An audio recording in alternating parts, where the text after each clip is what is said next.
सभी बच्चों को नमस्कार। आप सभी का शक्ति क्लासेज में हार्दिक स्वागत है। तो प्यारे विद्यार्थियों, जैसा कि अपने देख रहे थे, अपने पास समांतर श्रेणी चल रही है। तो अब तक अपने जो सीखा वो समांतर श्रेणी की पहचान, उसका प्रथम पद, सर्वंतर, इन बातों पर ध्यान दिया था। आज अपने उससे आगे बढ़ते हुए समांतर श्रेणी में और अध्ययन करते हुए आज अपने उसका अनुआ पद सीखेंगे। तो किसी भी समांतर श्रेणी का यदि अनुआ पद अपने को ज्ञात करना है तो उसके लिए एक अपने को सूत्र दिया गया है। उस सूत्र को कैसे अपने स्थापित कर सकते हैं, या मैं यूँ कहूँ कि कैसे अपने हमेशा के लिए उसको स्थायी कर सकते हैं, तो उसको मैं उदाहरणों की सहायता से समझना चाहूँगा। ये सूत्र हमेशा के लिए आपका तैयार हो जाएगा। तो लीजिए कॉपी पेन, हो जाइए तैयार और अपने साथ इस सूत्र की स्थापना करने के लिए। तो मेरा कहने का मतलब यहाँ पर ये है कि जैसे कोई एक उदाहरण, या मैं यूँ कहूँ कि 5.1 जो अपनी प्रश्न वाला है उसके पहले का पहला ही उदाहरण लेता हूँ, उसकी सहायता से मैं आगे बढ़ना चाहूँगा। तो जो टैक्सी किराया वाला सवाल है, तो देखो बच्चों क्या था उसमें कि कोई टैक्सी है, उसके प्रथम किलोमीटर का किराया है वो 15 रुपये है। तो देखिए बच्चों, ये उदाहरण है मेरे पास। प्रथम किलोमीटर का किराया ये दिया गया है बच्चों 15 रुपये, ठीक है। और इसके बाद प्रत्येक किलोमीटर का किराया 8 रुपये। यही था सवाल में, उसी की बात अपने कर रहे हैं। तो चलिए उसके बाद प्रत्येक किमी का किराया 8 रुपये, ये सवाल दिया गया था बच्चों, ठीक है। तो इसके लिए अपने एक सूची भी बनाई थी, उसकी जांच भी अपने की थी, ये समांतर श्रेणी है या नहीं है। तो अपने इस निष्कर्ष में निकले थे ये समांतर श्रेणी है। तो बच्चों ये समांतर श्रेणी है, ये कैसे तैयार हुई है उस पर फिर मैं आपका दोबारा ध्यान आकर्षित करना चाहूँगा। देखिए कैसे, मान लीजिए आपको 1 किलोमीटर जाना है, 1 किमी का किराया, ये हो गया 2 किलोमीटर का किराया। सपोज कीजिए बच्चों 3 किलोमीटर है तो उसका किराया, और ये मान लीजिए मेरे पास 4 किलोमीटर का किराया, ठीक है। तो 1 किलोमीटर का किराया कितना होगा, ध्यान दीजिए यहाँ पर। 1 किलोमीटर, प्रथम किलोमीटर का किराया 15 है, तो 1 किलोमीटर चलना है तो आपको 15 रुपये देने ही पड़ेंगे, ठीक है। यही बात हुई है। और 2 किलोमीटर का किराया कितना होगा बच्चों, बताइए। तो पहले का 15 और फिर 8 रुपये, तो 15 + 8 लिख सकते हैं इसको। तो ये लीजिए बच्चों, 2 किलोमीटर का किराया है 15 + 8। 3 किलोमीटर का किराया होगा बच्चों 15 + 8 + 8। और यदि 4 किलोमीटर की बात करूं तो मेरे पास किराया इस तरह से आ जाएगा बच्चों। अब देखो, इसमें थोड़ा सा ध्यान देने की आवश्यकता है। क्या है कि आप इसमें जो 8 है उस पर ध्यान दीजिए।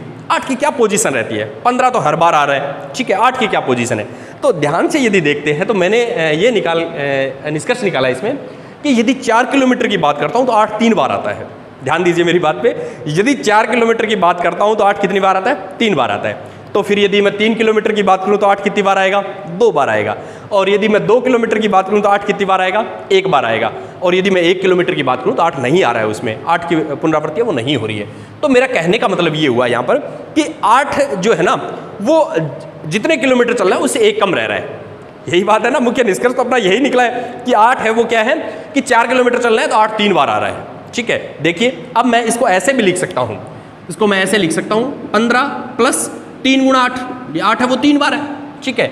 इसको मैं यूँ लिख दूँ 15 + 2 × 8, और इसको मैं ऐसे भी लिख सकता हूँ 15 + 1 × 8। यहाँ पर देखो 2 किलोमीटर है तो 8 1 बार है, 3 किलोमीटर है 8 2 बार है, 4 किलोमीटर है तो 8 3 बार है, ये बात है। चलिए एक उदाहरण तो ये हुआ, इससे अपने ये समझा है कि जो 8 जो है उसकी मात्रा है वो जितने किलोमीटर चलना है उससे 1 कम रह रही है, ठीक है। एक उदाहरण तो ये हुआ। दूसरे की बात फिर करता हूँ, इसको छोड़ते हुए आगे बढ़ता हूँ मैं। ये लीजिए, एक उदाहरण में तो अपने इस निष्कर्ष पे पहुँचे। अगला तो मान लीजिए बच्चों, अब मेरे पास प्रथम पद ए है, प्रथम पद ए, और सार्वंतर जो है वो डी है, सार्वंतर डी, ये ठीक है। वही पोजीशन है बच्चों, पहला पद तो अपने पास आ गया A1 A2, ये तीसरा पद, ये चौथा पद, और ये मान लीजिए मेरे पास 5वां पद, इस तरह से, ठीक है। 5 पद मैं ज्ञात करना चाहूँगा इसके। तो किसी भी समांतर श्रेणी में यदि बच्चों आपको प्रथम पद दिया है और डी यदि दिया है तो अपने उस समांतर श्रेणी के 4 5 कितने भी पद ज्ञात कर सकते हैं। ये आपने पढ़ा था, पिछले सवालों में करके देखा है, वही बच्चों यहाँ आपने रिपीट करेंगे। कैसे, अब मान लीजिए आपको प्रथम पद दिया है और सार्वंतर दिया है, तो देखो प्रथम पद है तो A1 का मान तो A हो गया, ठीक है। दूसरा पद ज्ञात करना है, तो बताइए यदि आपको प्रथम पद A है और सार्वंतर D है तो आप दूसरा पद कैसे ज्ञात करेंगे। तो साधारण सी बात है बच्चों, A में D जोड़ देंगे, ये अंतर ही तो है, उसको जोड़ देंगे। तो ये दूसरा पद हो गया A + D। यहाँ पर तीसरा पद है तो A + D + D, ये हो गया बच्चों A + D + D + D, ठीक है। और ये हो गया बच्चों A + D + D, ये लो बच्चों, ये आ गया। यदि मैं इसको सही ढंग से लिखूं तो मेरे पास यूं हो जाएगा, डी देखो कितनी बार है, काउंट करिए डी कितनी बार है। तो यहाँ पर यदि देखूं बच्चों तो डी 4 बार है, ठीक है। तो ये हो गया a प्लस 4d, ठीक है। इसको यदि देखूं बच्चों तो ये हो गया a प्लस 3d, इसको यदि देखूं तो a प्लस 2d, और ये a प्लस d हो गया, और ये। तो यहाँ पर देखिए बच्चों, अब मेरे पास जो निष्कर्ष निकला है वो ये निकला है, यदि मैं पांचवां पद ज्ञात करता हूँ तो मेरे को पता है a और d से ही पद आने वाला है, ठीक है। तो a और d की पोजीशन क्या रहने वाली है वो ध्यान से देखना। यदि पांचवां पद ज्ञात करता हूं तो a को लिख के d है वो 4 बार, ठीक है। यदि चौथा पद ज्ञात करना है तो a को लिख करके d को कितनी बार जोड़ना है, 3 बार, चौथे पद के लिए 3 बार, और फिर आप समझ गए होंगे तीसरे पद के लिए d कितनी बार, 2 बार, और दूसरे पद के लिए d है वो 1 बार। तो कहने का मतलब, मेरा मतलब ये हुआ कि जितना पद आप ज्ञात कर रहे हैं, सपोज कीजिए आप 10वां पद ज्ञात कर रहे हैं तो आपके d की मात्रा वो 9 रहेगी, तो a प्लस 9d मेरे को पता लग गया। 10वें पद के लिए क्या पोजीशन रहेगी, a प्लस 9d। अब आप मेरे को ये बताइए, मेरे को 20वां पद ज्ञात करना है, तो आपके दिमाग में क्या पोजीशन आ रही है 20वें पद की, a प्लस 19d, एक d कम रखनी है, a में एक d कम रखते हुए जोड़ देंगे, वो पद आ जाएगा। तो देखो बच्चों, अब मेरे पास यहाँ पर nवां पद के लिए एक स्थिति बन रही है, कैसे, देखिए ध्यान से। तो समांतर श्रेणी का nवां पद, तो nवां पद an से लिखेंगे बच्चों, जैसे 20वां हो सकता है, 30वां हो सकता है, 21, n का मान जो रखेंगे वो पोजीशन आ जाएगी। अब देखो इसके लिए क्या बन सकता है, अपने पास पोजीशन क्या बन सकती है, स्थिति क्या बन सकती है, वो ये है कि a प्लस n में से एक कम कर दो d, ये पोजीशन बन सकती है। तो ये मेरे पास एक महत्वपूर्ण जो संबंध है वो निकल के आ गया है, सूत्र जो निकल के आ गया है कि an बराबर a प्लस n माइनस 1 गुणा d। अब इस पर अपने को देखना है an क्या है, nवां पद जो भी है, a प्रथम पद है, n भी कितने नंबर का पद है वो है, और d है वो सार्वंत्र है। इसको अपने देखते हुए अब अपने आगे बढ़ेंगे। तो चलिए मैं इस पर आधारित एक सवाल लेता हूं और इसको समझने का प्रयास करूंगा, बढ़ते हैं आगे। तो बच्चों देखो, यदि मैं 3 नंबर उदाहरण की बात करता हूं तो मेरे पास AP दी हुई है, 2, 7, 12 का 10वां पद ज्ञात कीजिए। तो सबसे पहले किसी भी समांतर श्रेणी के लिए आपके पास एक तो प्रथम पद होना चाहिए, एक आपके पास सार्वंत्र होना चाहिए d, ठीक है। और ये कह रहे 10वां पद, तो n का मान भी दे दिया इसने कि 10 नंबर पे कौन सा पद आएगा। तो देखो बच्चों, एक तरीका तो ये है कि मैं देख लूँ इसमें 5-5 का डिफरेंस है, तो ऐसे 10वां पद ज्ञात करूँ तो ये बड़ा हो जाएगा। अब मेरे पास एक फॉर्मूला है, मैं उसकी सहायता से यदि ज्ञात करूँ तो डायरेक्ट पहुँच जाऊँगा इस पर। तो देखिए कैसे, मेरे पास ये है a का मान, देखिए प्रथम पद 2, किसी भी समांतर श्रेणी अपने को दी है तो अपने प्रथम पद और सार्वंत्र ज्ञात करना सीखा था, तो वो दोनों बातें अपने को यहाँ पर ज्ञात कर लेनी है। प्रथम पद 2 है और d का मान है बच्चों अगले में से पिछला यानी दूसरे में से पहला, तो 5, ठीक है। और n का मान दे रखा है 10, और ये पूछ रहा है an, ये सवाल है। तो देखो किसी भी समांतर श्रेणी में nवां पद की बात चलती है तो मेरे पास 4 ये होते हैं कि एक तो प्रथम पद, एक मेरे पास d, और एक n, और एक an, ये 4 होता है। तो इसमें देखो a भी दिया है, d भी दिया है, n दिया है, तो अपने पास an पूछा गया है, ये सवाल है। तो कोई भी सवाल है उसमें 4 में से कोई 3 आप मान है वो आपको दिए होंगे और एक पूछा जाएगा। तो यहाँ पर प्रथम 3 दिए गए और चौथा आपसे पूछा गया है, तो ध्यान देना इस बात पे, कई जगह आपसे n पूछा जाएगा, ठीक है, n का मान। तो यहाँ पर देखो 10वां पद बिल्कुल क्लियर पता चल रहा है, a10 का मान पूछ रहे हैं, 10वां पद, ठीक है, तो an का मान पूछ रहा है। तो चलिए सूत्र लगाता हूँ, an बराबर a प्लस n माइनस 1 गुणा d, ठीक है। तो मेरे पास हो गया, इसमें यदि मान रखूँ तो कौन सा पद ज्ञात करना है, n का मान कितना है 10, तो कहने का मतलब मेरे को 10वां पद ज्ञात करना है। ये लो बच्चों, a10 10वां पद अपने को ज्ञात करना है, तो मान रख दीजिए 2, 10 माइनस 1 और d है 5, 2 प्लस, पहले कोष्टक को हल करेंगे, 10 में से 1 गया 9 गुणा 5, पहले गुणा को हल करेंगे तो 2 प्लस 45 यानी 47, ये आंसर आ गया बच्चों।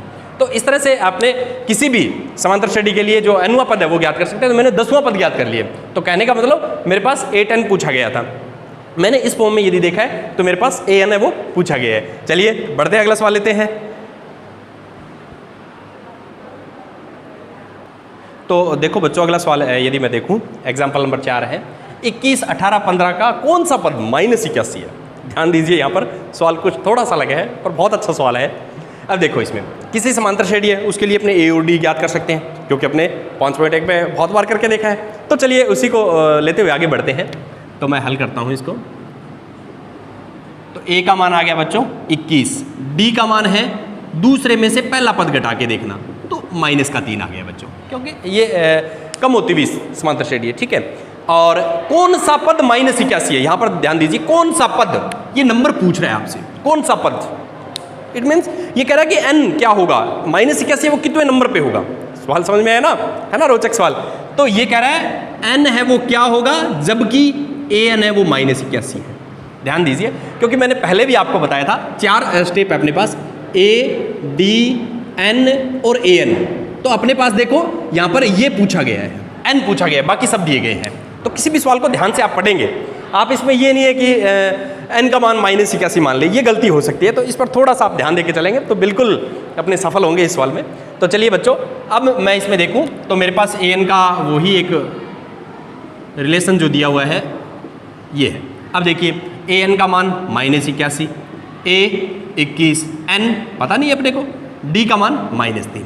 ये देखो बच्चों, ठीक है। अब अपने ये रख दिया कि -81 है वो कौन से नंबर का पद है, 10वें पे आएगा, 20वें पे आएगा। ये नहीं कहा कि 20वें नंबर पे कौन सा आएगा या -81 नंबर पे, ऐसे नहीं है। सवाल को ध्यान से देखना आप, ठीक है। बढ़िया आगे। तो ये सबसे पहले ये देखो आप कि ये 21 है, ये यहाँ पर प्लस का है, दूसरी तरफ जाएगा तो माइनस का हो जाएगा, साधारण सी बात है। तो देखिए n-1 -3 ये अपनी जगह पे है, -81 के पास चला गया -21, तो n-1 -3 ये हो गया बच्चों -102, ठीक है। अब देखो -3 है वो यहाँ पर गुणा में है, दूसरी तरफ में जाएगा तो भाग में हो जाएगा ना, तो -102 के भाग में कर देता हूँ। तो देखिए बच्चों कैसे होगा ये, -102 के भाग में -3, तो माइनस से माइनस कट गया, तो ये हो गया बच्चों n-1 34 आ गया, 3 × 9 और 34। अब देखो n का मान आ गया 34 + 1 35वें नंबर पे है बच्चों। -81 है वो क्या है, 35वें नंबर पे है। तो ये सवाल अपने पूरा हुआ है। चलिए आगे बढ़ते हैं, क्या कह रहा है। साथ ही क्या इस एपी का कोई पद शून्य है, ये कह रहा है इस एपी को अपने धीरे धीरे कम करते जाएंगे तो क्या शून्य इस एपी में होगा, ये कैसे पता करें। तो बच्चों इसका एक तरीका है, मान लेते हैं an का मान शून्य है, an का मान शून्य है तो उसके लिए n चेक करेंगे। अपने n को यदि चेक करेंगे तो वहां पर क्या पोजीशन बनेगी कि n का मान, जैसे मान लीजिए 4 आ गया, 5 आ गया, 6 आ गया, तो इस श्रेणी का पद है। यदि n का मान ऐसे आता है, सही बटा में आता है, 4 से 1/2, तो अपने को पता है किसी समांतर श्रेणी में ऐसे नहीं होता कि 5.5वां पद हो, 7.5वां पद हो, या किसी श्रेणी का पद 8 से 3/4 हो। ऐसा यदि n का मान आया तो अपने कह देंगे कि शून्य वो पद नहीं है। क्योंकि देखो गणित में यदि देखें तो इस समांतर श्रेणी में शून्य की भी स्थान, हर एक संख्या का स्थान है, पर वो एक निश्चित पद है या नहीं है, इस बात पर अपने को ध्यान देना है। तो चलिए कैसे करना है इसको समझते हैं। तो यहाँ पर यदि पुनः मैं देखूँ, देखिए बच्चों, तो मेरे पास a का मान तो 21 है ही है, d का मान -3 है ही है, और n मैं ज्ञात कर रहा हूँ। an मैंने अब की बार क्या ले लिया बच्चों, शून्य, क्योंकि हो सकता है शून्य कोई पद हो सकता है, धीरे धीरे कम हो रही है तो शून्य भी हो सकता है। तो चलिए चेक करके देखते हैं वही तरीका, an बराबर a + n-1 गुणा d। an का मान 0, a का मान 21, n मेरे को पता नहीं और d है -3, ये 21 इधर आ जाएगा, तो n-1 -3 ये हो गया, प्लस में 21 था, इसकी तरफ आया तो माइनस का 21, ये -3 यहाँ पर गुणा में है, दूसरी तरफ जाएगा तो भाग में हो जाएगा बच्चों, माइनस से माइनस कट गया, 21 में 3 का भाग 7, तो n का मान आ गया बच्चों 7 + 1 8। देखो यदि मैंने an का मान शून्य माना तो n का मान आ गया 8, इसका मतलब ये हुआ बच्चों कि 8वें नंबर पे है। यदि 8 से 1/2 आ जाता तो मैं कहता 8वें और 9वें के बीच में है, इट मीन्स इस समांतर श्रेणी का पद नहीं है, क्योंकि समांतर श्रेणी में 8वां पद हो सकता है, 9वां 10वां ऐसे हो सकता है, पर कोई संख्या है वो तो 8वें और 9वें पद के बीच में भी हो सकती है ना, तो वो उस श्रेणी का सदस्य तो नहीं है, उस श्रेणी में तो उसका स्थान नहीं है। तो यही बात अपने यहाँ से सीखी है कि तो अब अपने ये कह सकते हैं साथ ही क्या है, इस एपी का कोई पद शून्य है। हाँ बिल्कुल, इस एपी का शून्य कोई पद है वो शून्य है। कारण क्या है, कारण ये है कि वो उसका जो n का मान उसके लिए है वो 8 आया है, आता है। इस एपी में 8वां पद शून्य है, ये ले लिया, ये इसका कारण हो गया कि 8वां पद शून्य है। यदि n का मान 8 सही 3/4 आ जाता है, ऐसे कुछ आता तो मैं कह देता कि इस श्रेणी का कोई पद है वो शून्य नहीं है। तो बिल्कुल ऐसे बहुत ही रोचक और अच्छे सवाल दिए गए हैं। चलिए बढ़ते हैं आगे। तो देखो बच्चों, इसका यदि मैं अगला सवाल देखूं, उदाहरण नंबर 5, तो एपी निर्धारित कीजिए जिसका तीसरा पद 5 और 7वां पद 9 है। तो कहने का मतलब मेरा यहाँ पर ये है कि कोई भी एपी जब अपने को निर्धारित करनी है तो उसका प्रथम पद और सर्वंतर अपने को चाहिए। ठीक है। यदि प्रथम पद और सार्वंत्र है तो कल अपने 5.1 में बहुत सी एपी है वो निर्धारित की है, समांतर श्रेणी वो बनाई है, कहने का मतलब, ठीक है।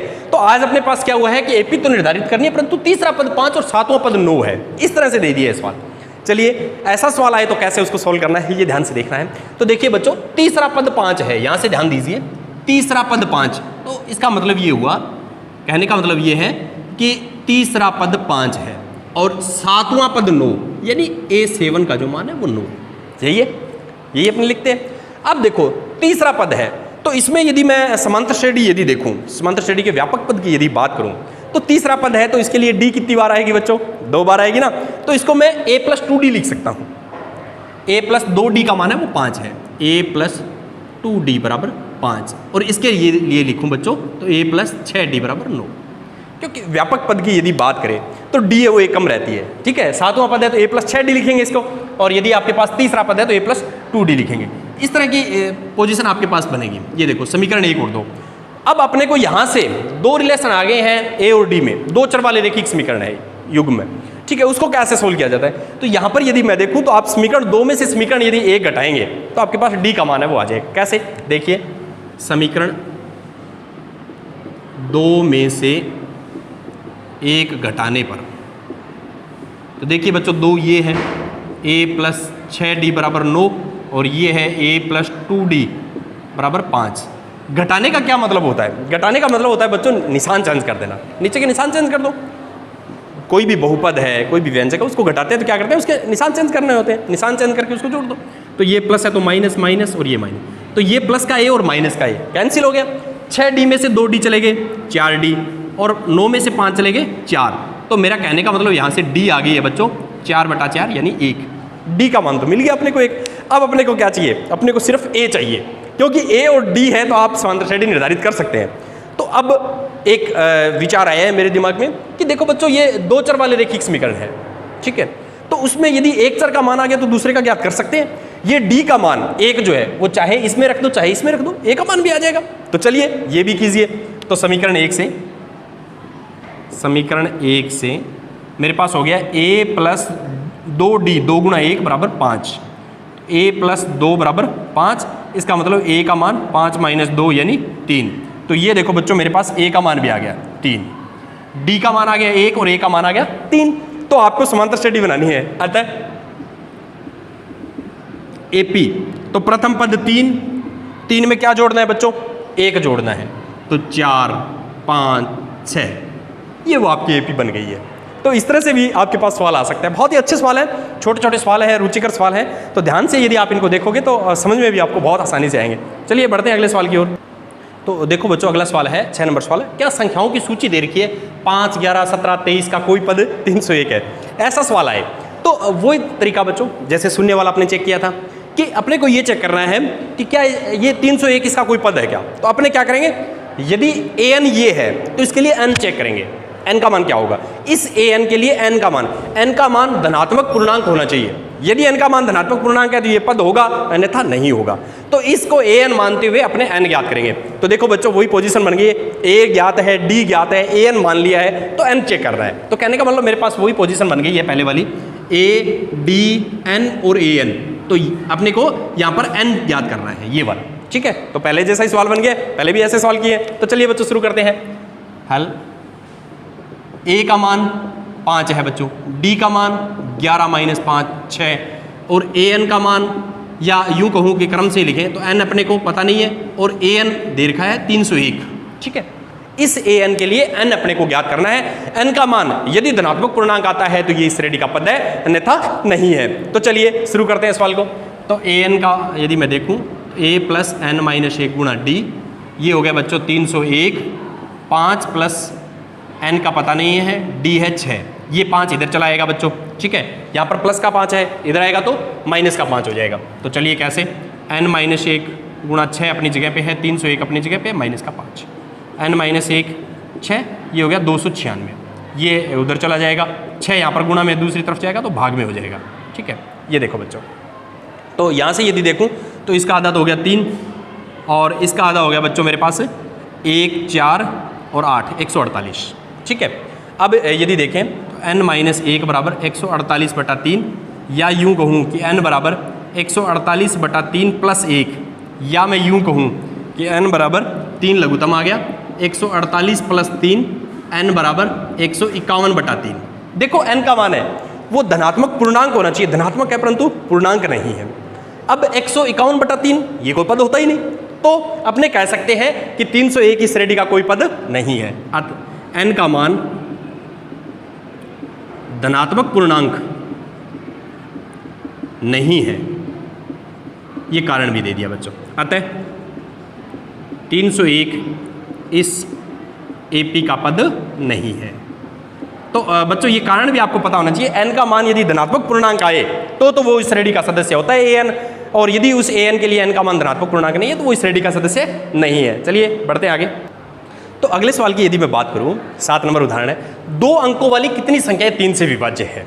देखो बच्चों 2 अंकों वाली कितनी संख्याएं ऐसी है जिनमें 3 का भाग पूरा पूरा जाता है ना। अच्छा सवाल। तो इस सवाल को करने से पहले आपको एक बात पता होना चाहिए, इस बात पे ध्यान दीजिए आप। 2 अंकों वाली संख्याएं, पहले तो आपको ये पता होना चाहिए 2 अंकों वाली, तो बिल्कुल छोटी कक्षाओं में आपने पढ़ रखा है, बहुत छोटी सी बात है कि 2 अंकों की सबसे छोटी संख्या 10 होती है और सबसे बड़ी संख्या 99 होती है। उसके बाद 100 में 3 अंक आ जाते हैं, इधर 10 से पहले 1 अंक होता है। तो मैं यूं लिखूं,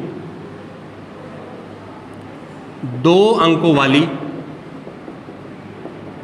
संख्याएं, तो मेरे पास सारी संख्याएं यदि देखूं बच्चों तो 10, 11, 12, 13, 14 यूं बढ़ते हुए, और ये कह सकता हूं कि 97, 98, 99 पर जाके खत्म हो जाएगी। ये है सारी मैंने लिख दी है संख्या, 2 अंकों वाली सारी संख्याएं मेरे पास इतनी आ गई है। ठीक है, अब यदि अपने आगे देखें इसमें, अब आगे इसने क्या लिखा है, 2 अंकों वाली 3 से विभाज्य। ये देखिए यहां पर 3 से विभाज्य भी अपने को देखनी है। तो इसके लिए मैं क्या करता हूं, 2 अंकों वाली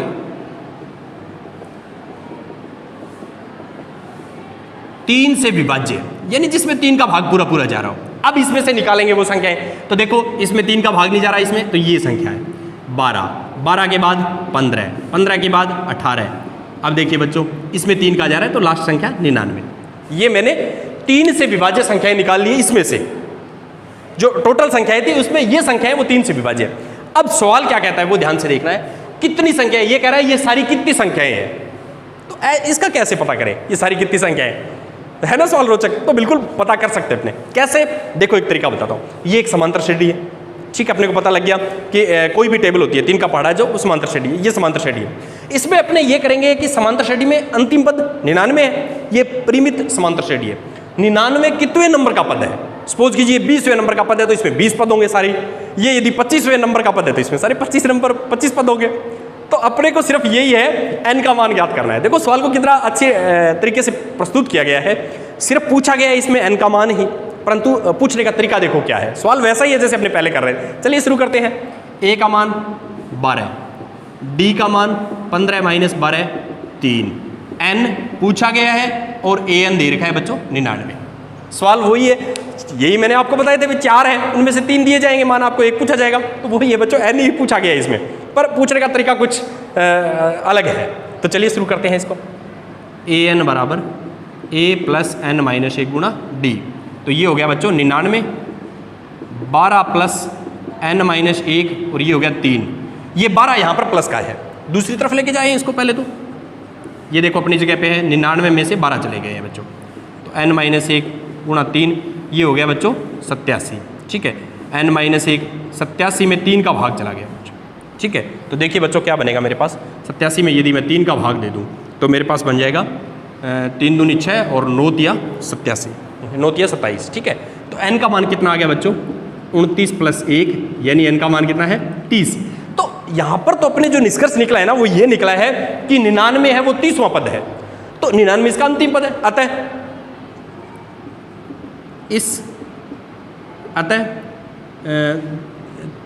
2 अंकों वाली 3 से विभाज्य 30 संख्याएं होती है।